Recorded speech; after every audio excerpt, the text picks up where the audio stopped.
Babe, why isn't this working? I pushed the little button.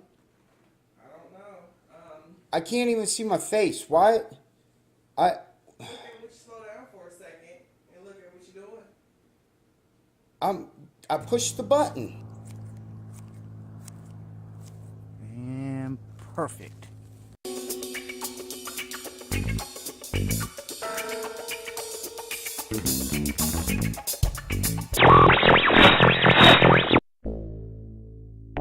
My black and white sun leaked in the soda, dripping colors of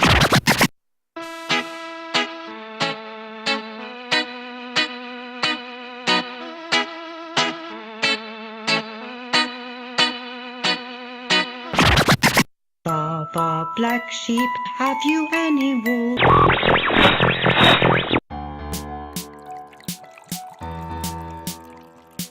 Marcus.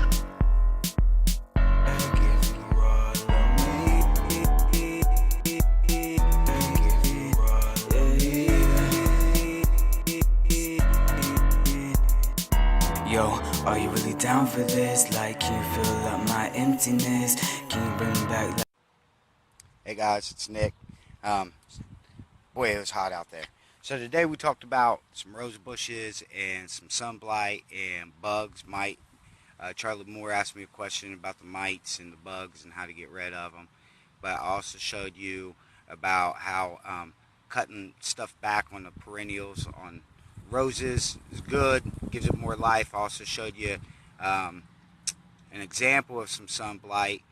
But today, right now, I'm about to show you a knockout rose that is a bush, pruned the way it's supposed to be pruned, but has unfortunately been located in a wrong location on a property. So now it has really, really bad sun blight and is literally dying. It's dying a very, very slow death. So it's trying to self-clean itself, but unfortunately it's not working. So I'm going to show you this right here. So you can see, this is a knockout rose right here. And you can see how thin it is and how sick it looks. It looks really, really sick. You see the sun blight right here. You see it. And like I said, what has happened is that it's trying to self-clean itself and trying to shed the disease. But unfortunately, it's not going to be able to do it. It's not going to make it. Here within the next couple weeks, we're going to be cutting this plant back to try to save what we can. And what's going to happen, I'll cut it back about down to about right here. And then we'll pop it out in the evening and put it in a bucket and hold it there for a few days with some water. And we're going to transplant it to a softer area of the property where it's not getting so much sun, and that way we can get it healthy again, and then we can bring it back over here. But when we put it over here, it was just too little.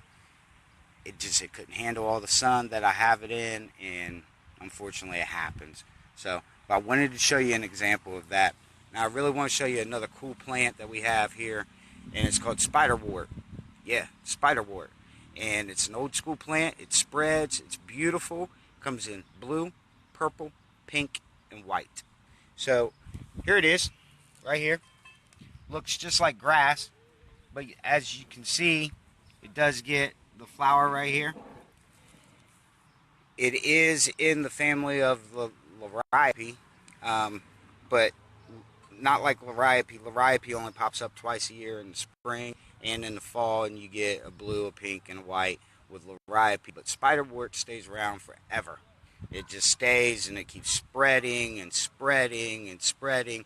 So when you do plant this, I would definitely plant it in an area where you can control and that there's a separation between the garden and a rock. So you want to definitely have separation, because if not, it's just going to go crazy. It's going to go crazy. Now, we got a lot of questions earlier about lilies. Why are my lilies turning brown?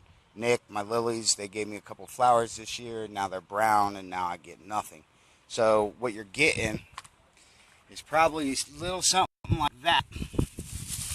Like this right here. So you got some dead lily and a little bit of live lily. So what you need to do is you need to take out all the dead. Okay? You need to separate the dead from the good and hope that you get something in the fall. Lilies usually pop up twice a year. If you're tight like how I was, you can get them pop up more than just twice a year. But that will help if you start pulling back that dead when it's dying. If you pull it back, it's going to tell that plant that it hasn't produced anything, so it's going to produce flowers for you. That's just the way it is. To get things to produce, you have to cut it back. It's just like hair. Unfortunately, mine doesn't grow. Alright, this is an awesome plant. It's called canna lily, and they are bulbs. You have to bring them up in the fall and replant them in the spring. So, here's that.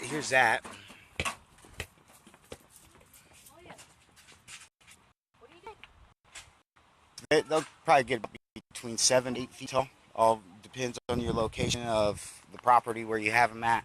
They get really pretty. I'll let you see it behind me. So, they get really pretty. So we talked about deadheading flowers. I'm going to show you an example. Annuals, you can buy one annual, let it bloom, let the flower spin, pop it off, deadhead it, and now you'll have 2 flowers. So petunias are the best ones, the best examples here. So right here, we have a whole entire garden full. So we buy one tulip, keep planting. Petunias, sorry, I said tulip. So what you want to do is when the flowers are spent, like this, right here, pop them off, deadhead. Get your wife out there to do that because they love working out in the garden. Women and flowers, they love flowers. So, but if you do the deadheading every day, you're going to get more. So, like I said, we started with 1 flower. Sierra comes out here every morning. I'm not doing it. Sierra comes out here every morning. She deadheads. And now we have 2. She comes back out here, deadheads. Now we got 3. So, literally,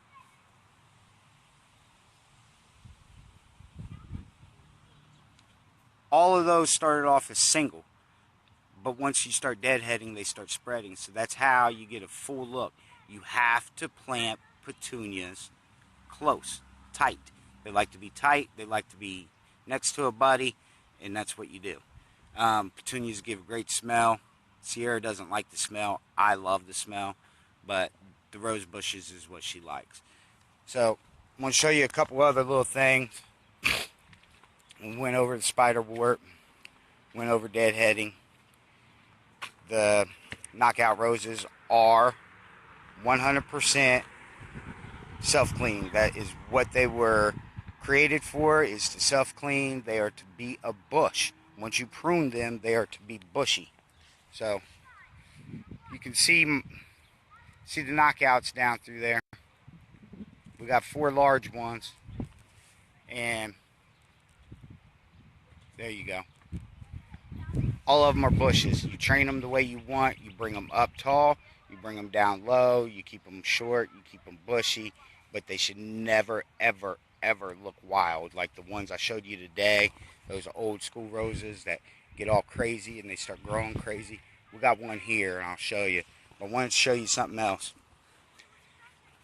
Some flowers you're going to buy, some annuals, and they're going to say full sun. And you're going to be like, yeah, I got nothing but a desert out front. I can plant these right there. Just be aware that they say full sun, but sometimes they're not full sun flowers. Like snapdragons. Snapdragons are supposed to be entirely full sun, and they're not. They need partial shade. And what's going to happen is when you put these annuals in full sun, they're going to die. They're going to get burnt out. And all you're going to do is have a little twig. So, right here, you can see it's just a twig. So, always read the label. And what I suggest is that you do it 1 year, like this year, you plant some flowers, and if things aren't growing, then you know that's not a good spot. You got to pick a different flower, but don't give up because you will find something that will grow. There's always stuff that will grow. It's best if you have a layer, so you want a canopy, down to your flower. Hydrangeas. Hydrangeas are very hard to grow from seed, and if you do, and you're fortunate enough to grow them from seed, you want to take care of them just like a little baby. And they need shade until they get a little older. They need some shade. They cannot have full sun as a baby. You really got to water. You really got to watch them. I mean, hydrangeas are very hard. We've had this one since seed that we actually started from a seed, and it's a living. It's a living. We haven't had a flower on it yet. This will be our second year with it, and right here you can see it's still a little mini Winnie. So it'll get there. We got some shade on it. We're taking care of it. We feed it quite a bit, but like I said, hydrangeas are very hard. Liriope. This is what liriope is. So here you go, right there. You see that? So liriope will pop up twice a year. You'll get it in the spring and the fall. It'll come in blue, white, pink, and I want to say a purple almost. But what it'll do is it'll bloom, and then it'll die out. You'll just see that spent like I showed you. You'll see it spent. It'll look like a dead onion or some grass. And what you do is you just leave it there. Come fall, I'll have more, and it'll bounce back. And they do spread, so you have to watch it. You got to watch where you put them, or you will have liriope everywhere. So really watch laying liriope. They do come in bulbs. If you want some bulbs, they're about that big, like a little pea size. If you want some, let me know. I got tons of stuff. I'll be more than happy to help people out. I'm more than happy to take stuff from one property and bring it over to you, because some people, if they don't want it, they don't know what to do with it, so they just throw the stuff out and we can hook it up. So we got geraniums. You got several different kinds of geraniums. You have the regular annual geraniums. You also have a corabelle that is in the geranium family. So this is an example of that. Okay?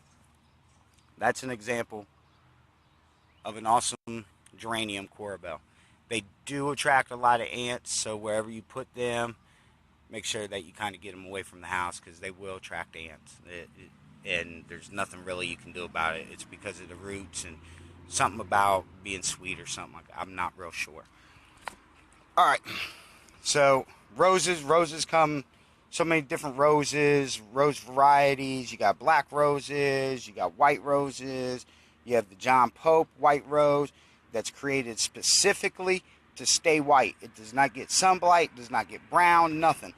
So when you get these roses, always make sure that you get them from a reputable person, or you get a start from OneLove Lawn, me, because you'll get the best.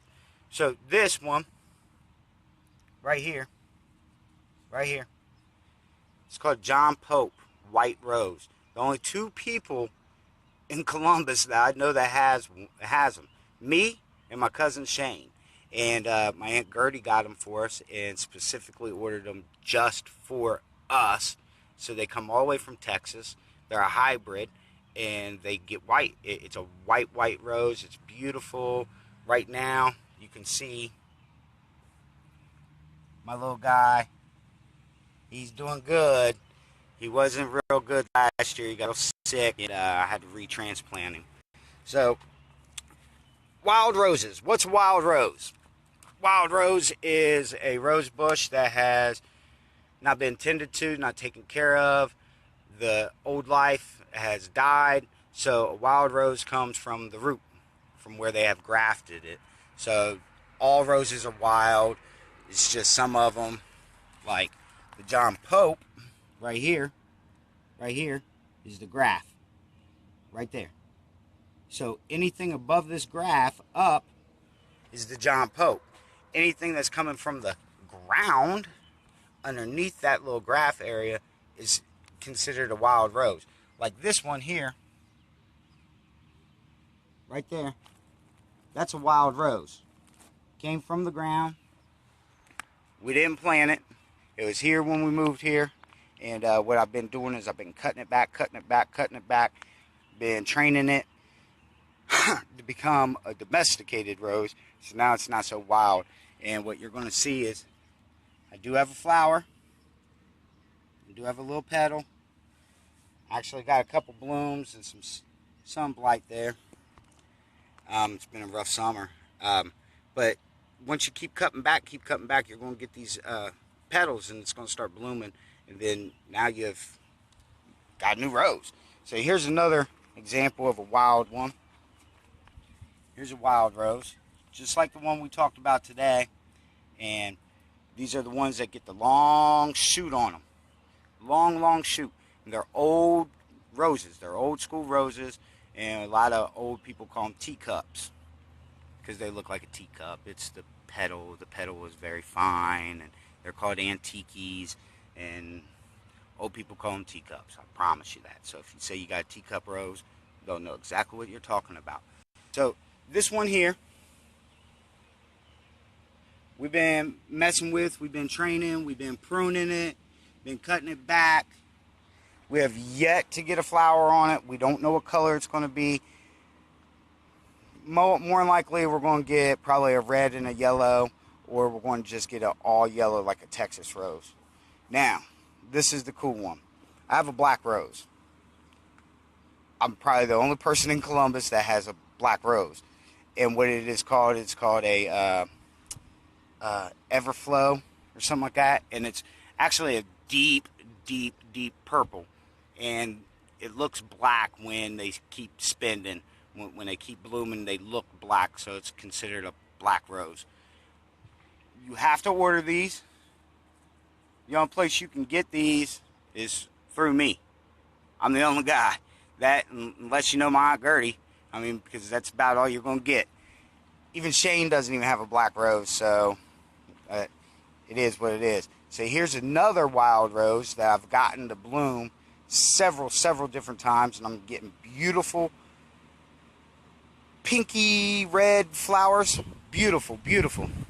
So here's that. Once again, you have to keep cutting back. And as long as you cut back, you'll get the flowers. So we got some more Corbel geraniums. You can always keep them blooming all summer long. If you don't keep your Corbel geraniums blooming all summer long, something's wrong with you. They're going to get these shoots on them. They're one of the easiest plants, one of the prettiest plants to grow. They're going to get these long shoots on them. And you just keep them there. You don't cut them. Just let it grow. So one more rose. We have a Texas yellow rose. And this rose bush is over 20 years old. It came from my old property on Independence. I've transplanted it. My grandma bought it. I don't remember when she bought it, where she bought it, or anything. It gets a beautiful yellow rose. And when my grandmother passed, it stopped blooming. We didn't get a bloom last year when we moved. I did transplant it. Thought it was going to die this year. I got life. I got lots of life. So the Betty plant will be blooming here this year. I'm probably going to get at least 2 blooms off of it. And we'll see how that looks. So I'm real excited about that one.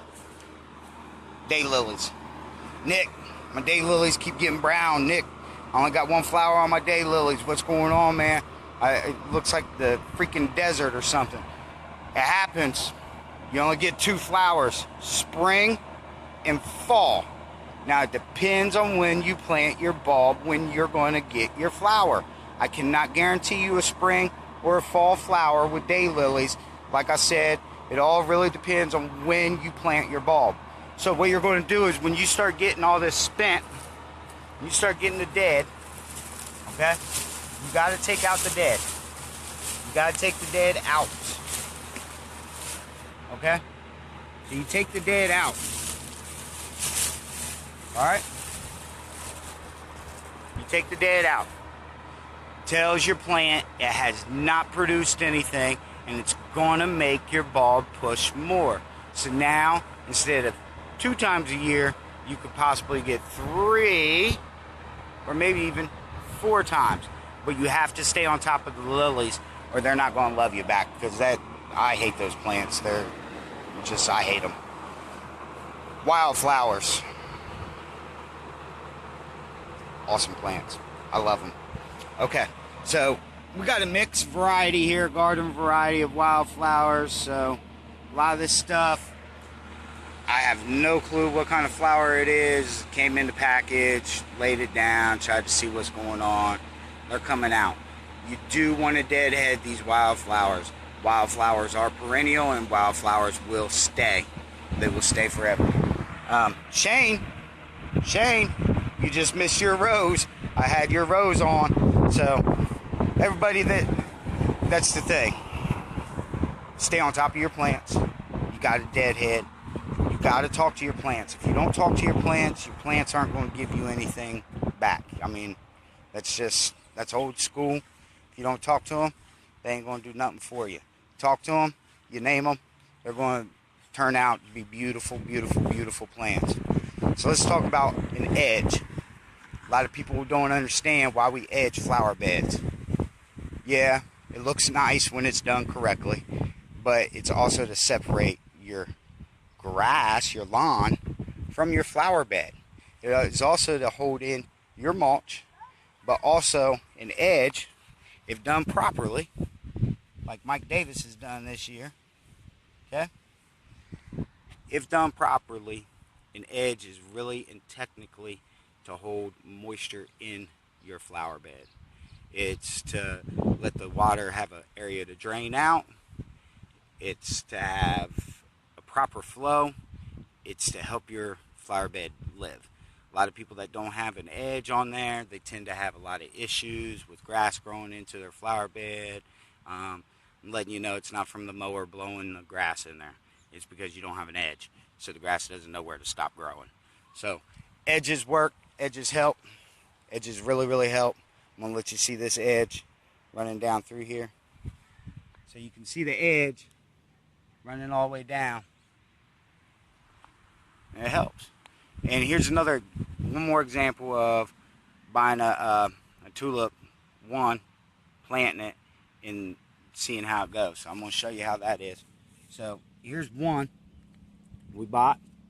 Just started off as one. You can see these started off as one. See? The more you deadhead, the more flowers you get. So those will, here in a couple weeks, there'll be a bush and you won't even be able to tell. And that's what it is. Self-cleaning knockout roses. Here's another great example of that. This right here, right there. So looks kind of crappy. Like, oh my God, Nick, it's dying. No, it's not. They're self-cleaning. This one's actually doing really good. We had a little bit of mite issue on it. Put some baking soda down, and things are running real good with it. I think I covered everything with the pruning today. Hit most of the questions. Charlie Moore asked, what's a good recommendation if you do have sun blight or the bugs on your rose bushes? I recommend baking soda at the bottom of the plant near the root, but Aunt Gertie's going to tell you put 7 on there because that's what Aunt Gertie does, and Nick does other stuff. So I would recommend the baking soda. Aunt Gertie's going to tell you 7, so it's up to you. Either way, you're going to win. So got a softball game to go to. I'm going to check back in from Windsor Park, live on location. I'm going to talk some smack while we're at the ball game, and that's what it is. Everyone have a great night.